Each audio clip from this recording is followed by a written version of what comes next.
How many times did we say the Mets have their backs against the wall, they have to win it? You put your heart and soul and everything you have into these games. At the end of that ball game, we were so drained, I couldn't breathe. The crowd is roaring. Ventura is waiting. A fly ball to deep right field, and that's going to win it. And it's a grand slam home run. It's a grand slam home run. There is another day. There will be game 6.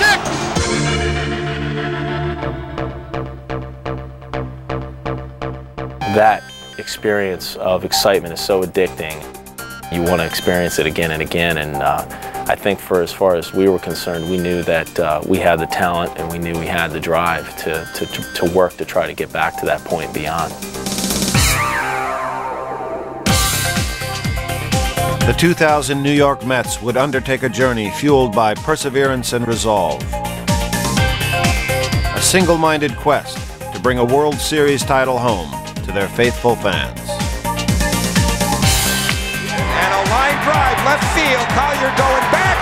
That's a gunner, Mets win! Caught by Ventura. What a play! Peyton makes the catch. He caught the darn thing. Welcome to New York. Welcome to New York.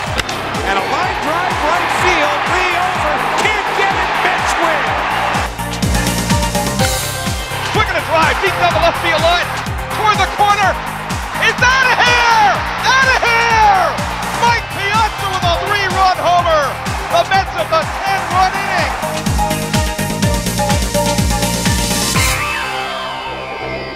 inning. Millennium Mets, the story of the 2000 National League champions. Shea Stadium was silent for the Mets' home opener in 2000, for they were the home team of record in an historic season opener in Tokyo, Japan. It was the first time in Major League history that regular season games would be played outside North America, with the Mets and Chicago Cubs sharing the honors. The stars of both teams captured everyone's attention, and a former manager in Japan was well versed in both the customs and the language. 僕の日本語は少しダメですけど、日本に帰ってこられてとても感動していますね。 Just sellout crowd on hand here at the Tokyo Dome, and we're just moments away from beginning the 2000 Major League season. Japan reveres the game of baseball, and pre-game ceremonies were a blend of East and West, with Hank Aaron throwing out the first pitch. The Cubs won the season opener 5-3, spoiling Mike Hampton's Mets debut. But the Amazons won some hearts. The way the Japanese fans reacted and treated us, it was awesome. And Piazza reciprocated with an international gesture of his own. Piazza fires one in a deep right center field. That's why he came here tonight, to see his hero Mike Piazza hit a home run. Game 2 was a nail-biter. 11th inning, tied at 1, bases loaded for Benny Agbayani. High drive, straight away center field. Buford on the run at the wall. Grand slam home run by Benny Agbayani. What a way to begin the 2000 Major League Baseball season. A pair of winners, a pair of nations, united by baseball.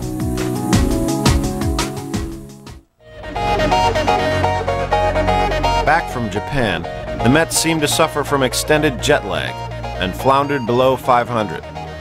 But in mid-April, Milwaukee came to town, and suddenly everything seemed to come together.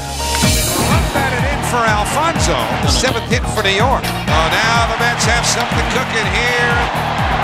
In Gotham this night, the Batman was Robin. And he's going to have another one here. Forget it, folks. It's a grand slam for Robin Ventura. With his 14th career Grand Slam, Robin is 9th all-time and tied for the most of any active player.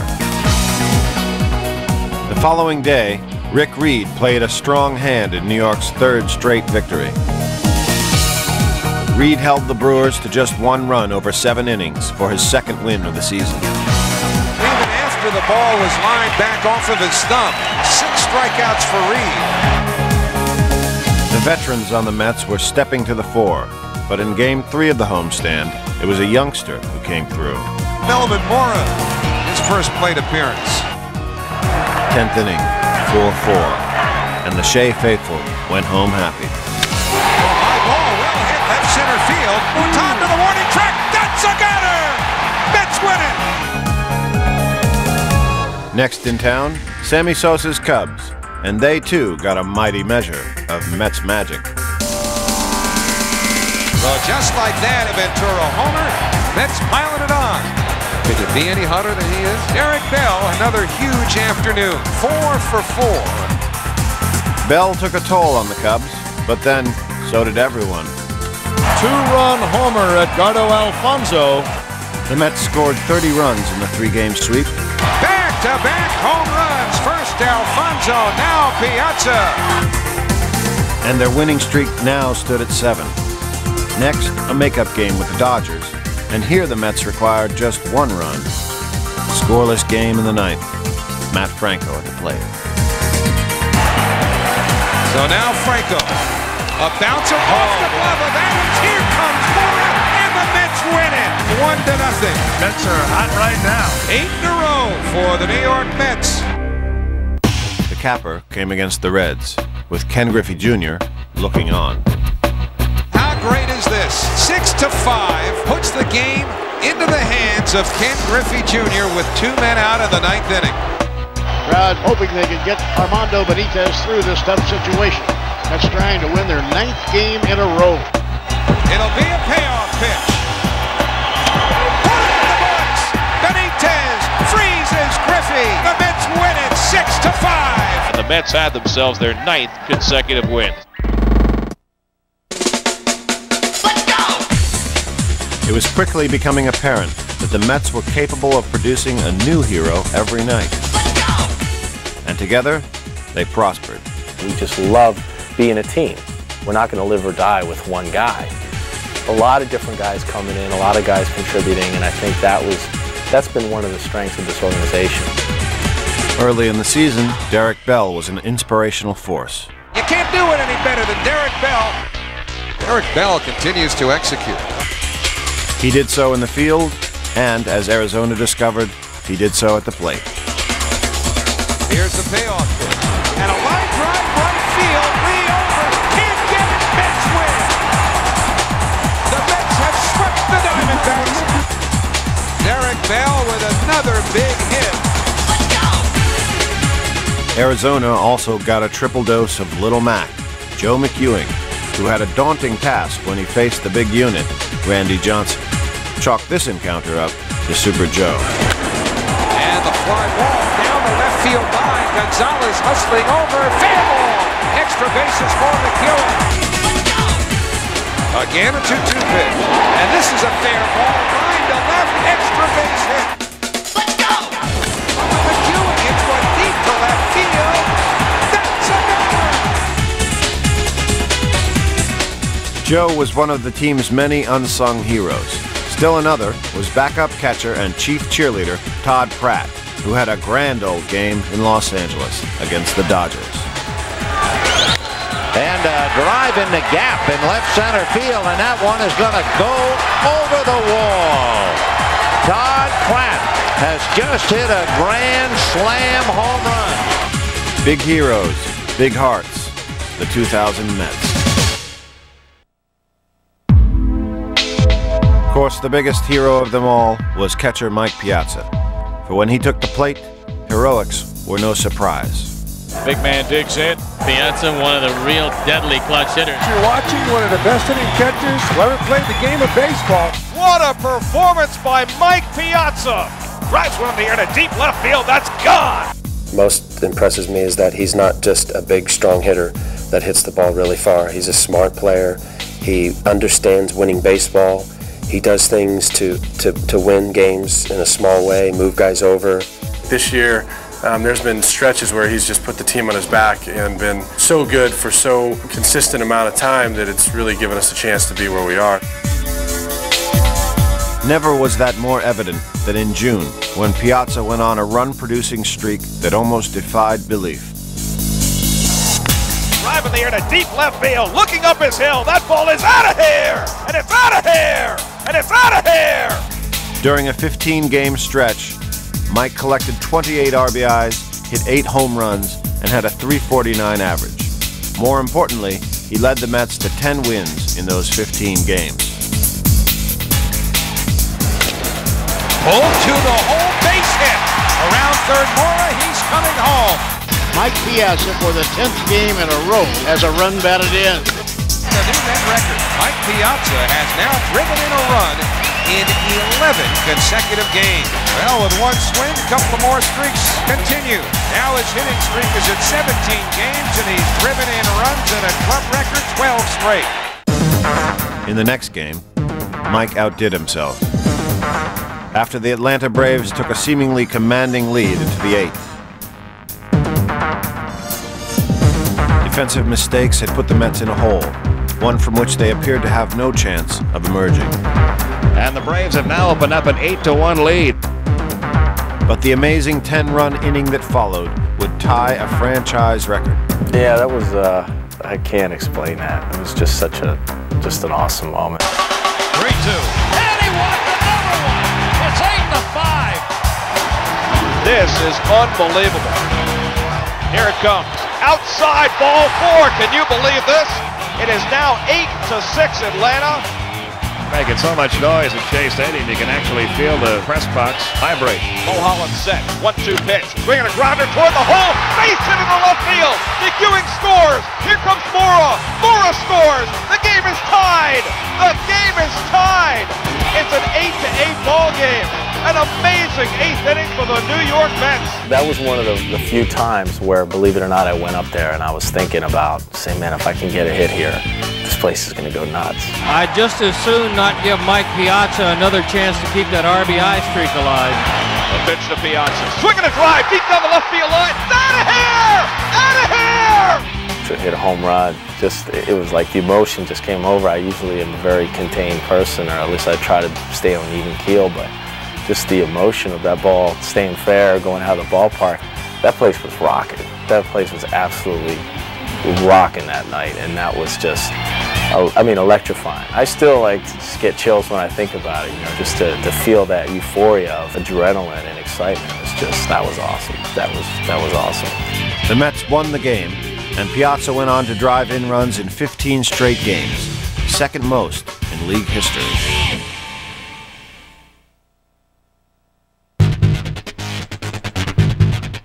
In June, New York fans got a preview of the Fall Classic when the Mets and Yankees got on track for the first of 2 interleague series.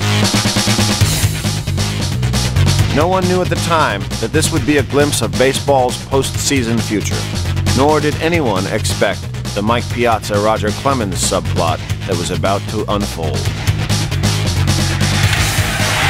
A high drive to center. Bernie back. A grand slam. It's a grand slam. Piazza blast. And the Mets take a 4-0 lead. The Mets took the first bite of Big Apple bragging rights when they rocked Clemens for 9 runs in 5 innings and a 12-2 triumph. When rain washed out the last game of this all-New York series, the stage was set for an historic rematch. For the first time since 1903, 2 major league teams will play 2 games in 2 different sites. There was history and nostalgia.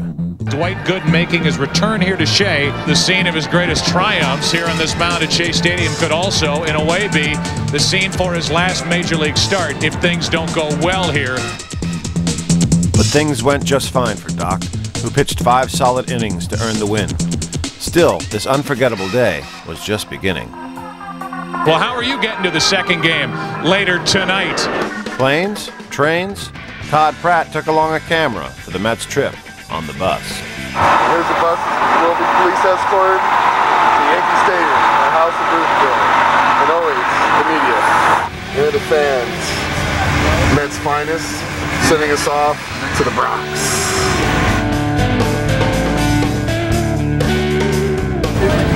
You'll never see this highway this clear. No tolls for us today. Straight through. Fast, crazy, Bronx Zoo.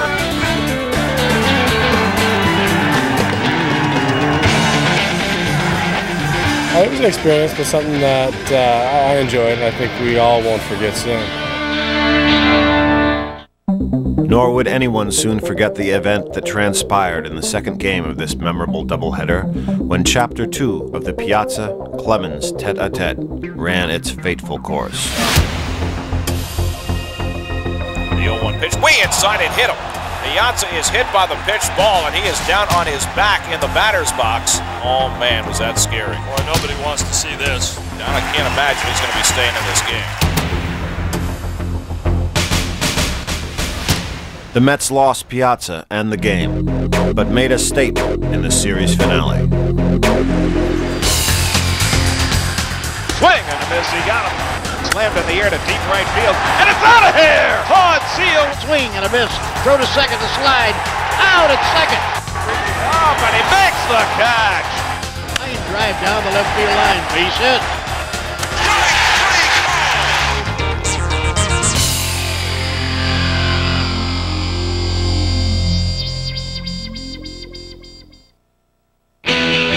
All-Star gear right here, programs.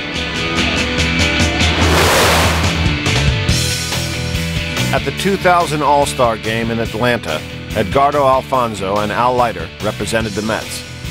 Piazza couldn't make the trip, but those who did had a blast. I think you already know what a big fan I am of yours. I'm so proud of you. I'm so happy that you're here. Thank you. And I think anybody deserves it more than you, man. Oh, so thank just you. God bless you, man. But it didn't take an All-Star Game for these Mets to have fun. It's something they did all season long. Oh, man. Heads up. Don't mind us. We're playing. Yeah. Don't mind us. We're playing baseball. The operative word here is play, for the Mets had found a playful groove, one that kept the team loose, even when their backs were to the wall. Well, that's a good one. Derek Bell brought a certain je ne sais quoi to the dugout. A rhythm that almost everyone picked up on. They were giving, sharing Mets, even when they weren't supposed to. Has to lay a fly ball left field, but in the yard. Agbayani will make the catch. Kent will tag. He scores, and Agbayani thought there were 3 outs. 2 runs will score. Burks is in. Agbayani gave the ball to the fan. He thought there were 3 outs. I said, don't worry about it. You know, it's already done. Just go out there and, you know, you can't take that back. You just got to go out there and play your game. Watch this. He hands the ball, starts off a fan, a couple of seats away, goes 2 down, 2 down. Look at the poor kid. What? What? Benny and the Mets survived Agbayani's fielding faux pas, but the award for the year's funniest performance went to Robin Ventura and his rain delay portrayal of Mike Piazza at the plate. For Robin made quite a splash. It was funny because I saw Robin walking down the tunnel, and then he had my shirt on, and he had the mustache a little crooked, not as tight as I get.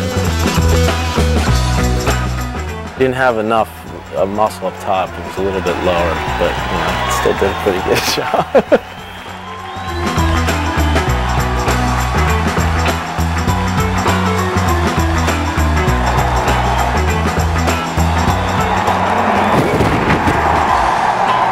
You have to be able to laugh at yourself. You know, we were preparing to leave, and Robin Ventura put on the Mike Piazza outfit and ran on the field. And I told one of the guys next to him, I said, you know, we're going to go to the World Series. The one thing that's neat about this ball club is that, you know, we have fun. We know when to laugh, we know when to cry, we know when to give it everything we have. And that just kind of proved to me that we're going to find a way to win this thing. Oh, you mean taping this? Yeah, dude.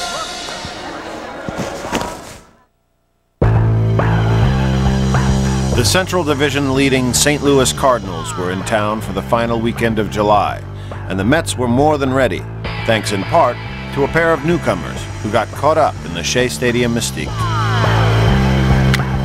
First pitch is a Met into the corner and gone! Mike Boyd, welcome to New York! How about that? First pitch. How about this? Curtain call. High fly ball deep left field going back Langford, and it's out of here! Bubba Trammell with a homer in his first at bat as a New York Met.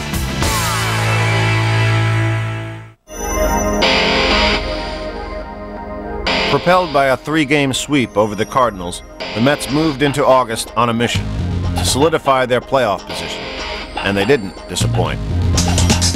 Hamilton diving, and he's got it. They won the first 4 games of the month with some slick fielding and pitching that allowed just 6 runs in 36 innings. And the ball game is over. Goodbye, Mike Piazza, 2-run homer. How hot were the Mets in August? They won 6 straight series and 8 out of 9. Playoff atmosphere here in Shea. He strikes at the side in the 9th, and the ball game is over. Our sights are still set on the division and not necessarily just making a playoff spot. The Mets did their best to ensure a playoff spot by winning 12 out of 17 games against the top teams in the National League West. What a play by Mike Piazza. Unbelievable play. And those Wild West teams were their chief opponents for the wild card. And it's out of here! They were beating the best pitchers, too. Twice in August, they defeated Cy Young Award winner Randy Johnson. No other team beat him more than once. Piazza's got a base hit into left field. Warnick scores. Here comes Bell. But truth be told, there was a secret to this August assault. Goodbye!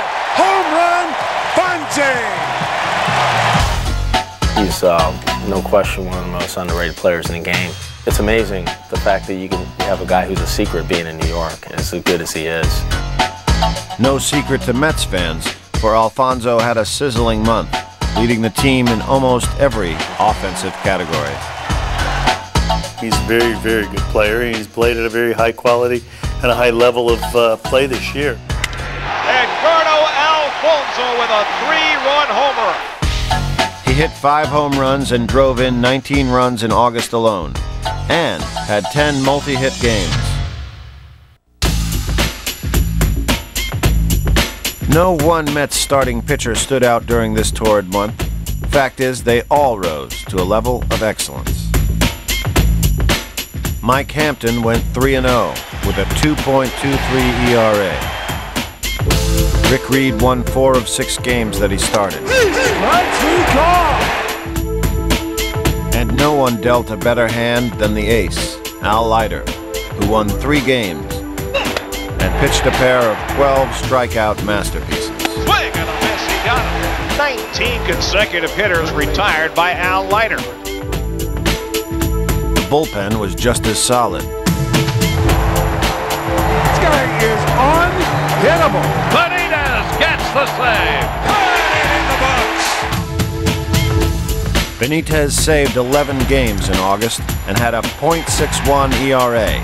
His pumped fist became a signature closing scene at Shea, and it was only fitting that he was on the mound for the final game of a fantastic month. A month the Mets won 20 of 29 to take a 5.5 game lead in the wild card standings.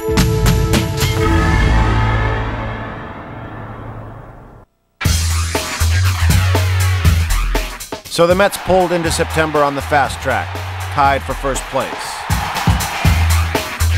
And although they ultimately fell just 1 game short of the division title, their resilience and determination guaranteed them a place in the playoffs. Swing and a miss, he struck him out. The Mets have clinched the wild card in the National League. For the first time in franchise history, the Mets are going to the postseason for the 2nd consecutive year. So how did these Mets reach such a lofty franchise milestone? Well, it sure helped to have 45 dramatic comeback victories and a Major League high 55 wins at home.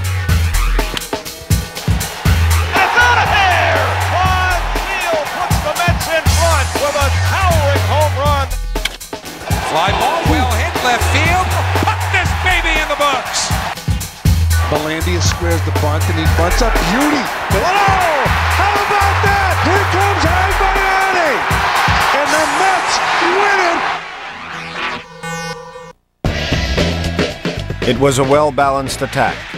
Clutch hitting, superb fielding, and of course, to reach the postseason, you need amazing pitching.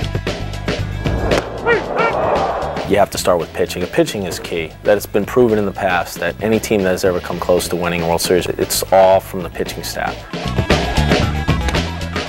And in 2000, the pitching staff answered the call. The Mets were one of 3 teams to feature 5 pitchers with double-digit victories. Oh man, it's rush on.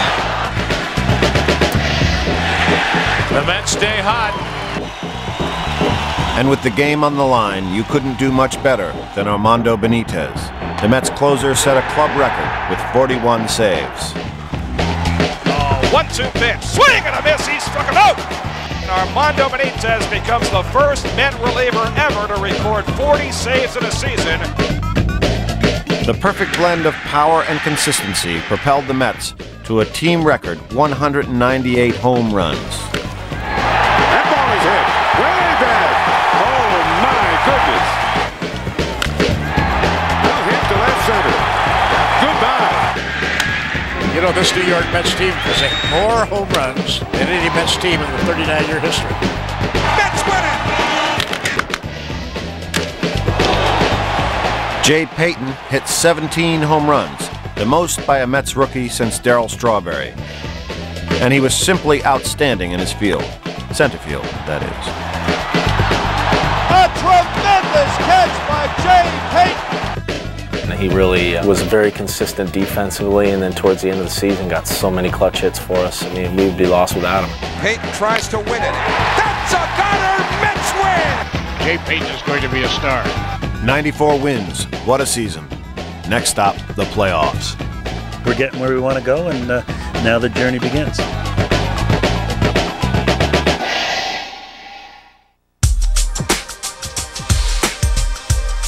So the Mets were in the playoffs for the second straight year, looking to erase 1999's heartbreaking defeat in the championship series. The fact that they were here again was no surprise, but they would have to face the team with the best record in baseball, the San Francisco Giants. One of the best players in baseball, Barry Bonds, and the league MVP, Jeff Kent.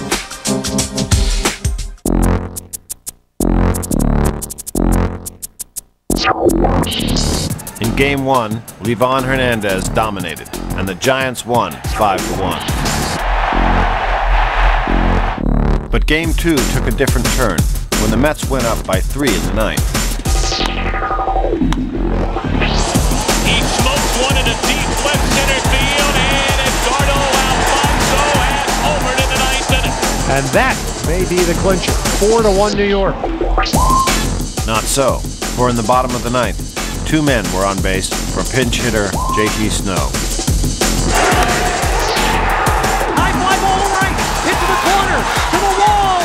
It's gone! Oh, no! It's gone! Snow has homered, and we are tied! That would have been a perfect place for us to lay down and die, but you know, we come back the next inning and scored a run. Line shot, beats hit into center field. Hamilton turning 30 feet, waves home. Here's the throw to plate the slide. Safe, and the Mets take the lead. Then John Franco and Bonds, and an image Mets fans won't soon forget. 3-2 pitch. On the inside corner, strike 3 call.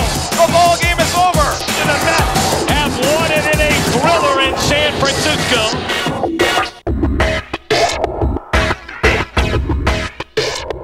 Back at Shea for Game 3, Alfonso faced San Francisco closer Rob Nen, with the Giants up by 1 in the 8th.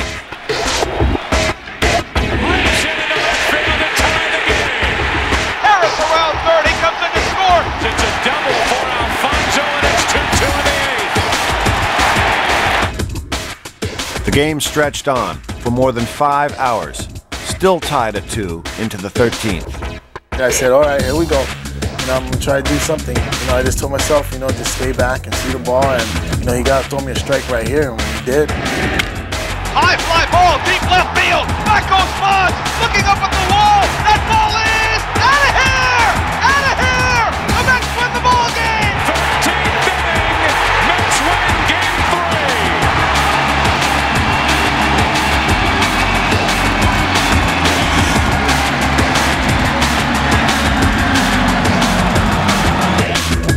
Game 4, Bobby Jones made his first ever playoff appearance. Bobby Jones definitely rose to the occasion. He pitched the best game that I've seen pitched all season. Swing and a miss, struck him out! You know, I would have never expected to throw a one-hitter by any means. And Bobby Jones has done it! A one-hit shutout! A masterpiece! It's all over, the Mets win it! It was a big lift for our club, something that we really needed. We needed to win that series right there and not go back to San Francisco.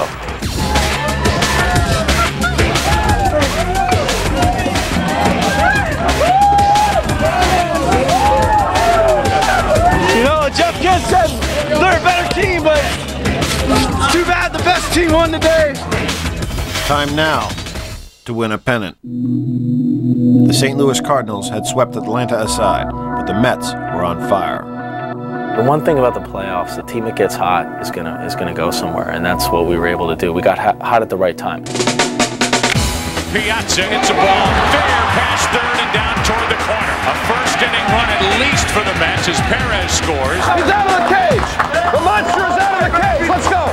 The monster's out of the cage. Mike's private nickname around the club is Monster because he's frightening sometimes the way he hits. So we had talked before about the Monster having to get out of the cage, and if we could get the Monster loose, you know, we could really take off. Home runs from Todd Zeile and Jay Payton helped the Mets take a 6-0 lead.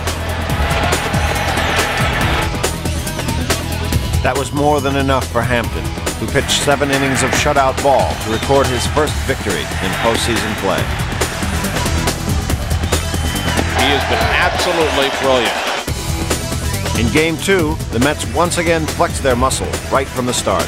Piazza with a high fly ball to deep right field. At the wall, gone! A home run for Piazza. 3-1 Mets. Tied at 3 in the 8th for Timo Perez. Line drive in the left, and there's Perez. He's on again. And Timo's speed led to a run with some help from Alfonso. And a base hit into right center field. That might score Perez. Edmonds comes up throwing. Here comes Timo to the plate. Safe, and the Mets take a 4-3 8th inning lead. And Edgardo Alfonso delivers again. I don't know what it was, but every time I come to the home plate, I find somebody on base and say, here we go again. You know, you just try to be patient, wait for your pitch, and just try to hit it. Timo was amazing, tying an NLCS record with 8 runs scored in just 5 games.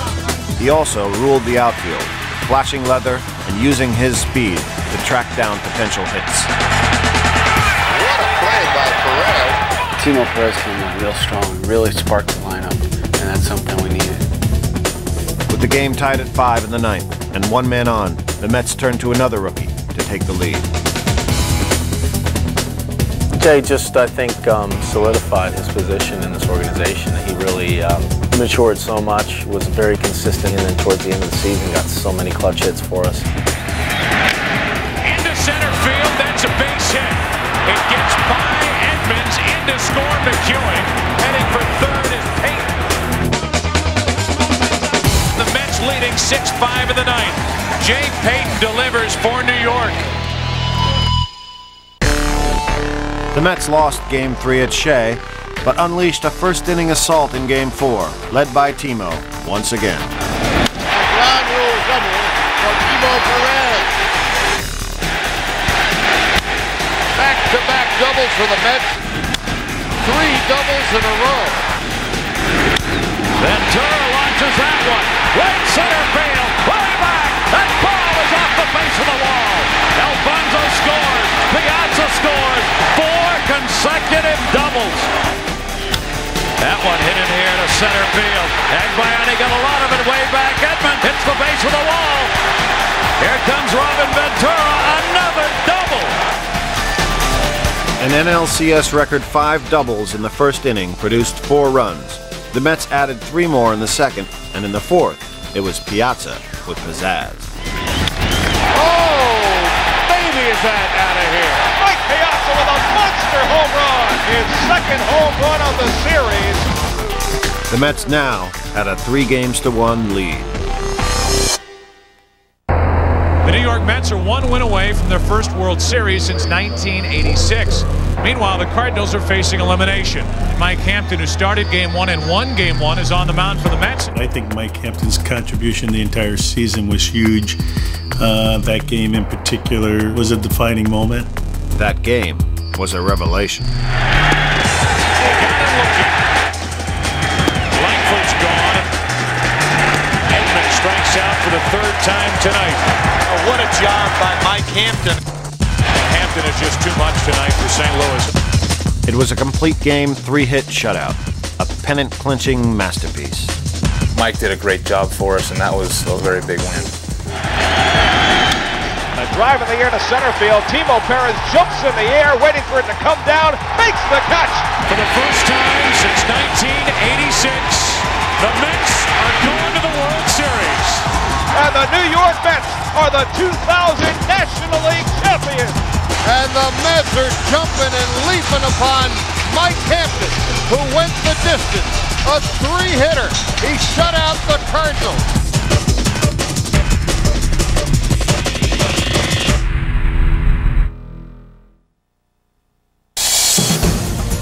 So it was on to the Fall Classic, where the Mets faced the Yankees in the first Subway Series in 44 years. Game 1 was a New York street fight, a gut-wrenching game of inches that just missed going the Mets' way.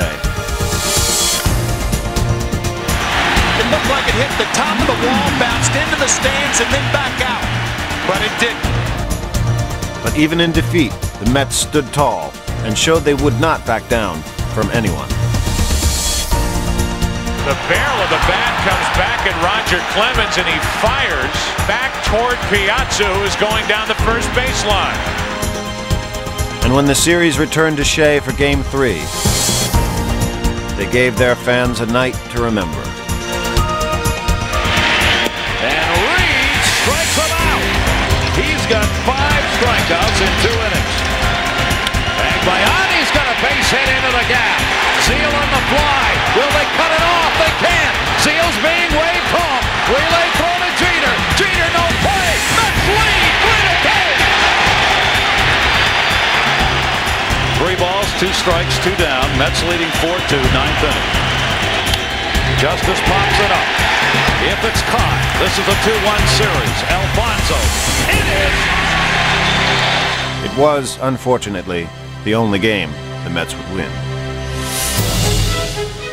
But it was still an amazing season, one filled with promise and dreams for the next millennium. We really got to the World Series in a Subway Series for the first time in a long time, and I mean that's something to be proud of. And obviously it's disappointing we didn't win, but there were a lot of successes that took place to get to where we got, and it's really something to build on for the future.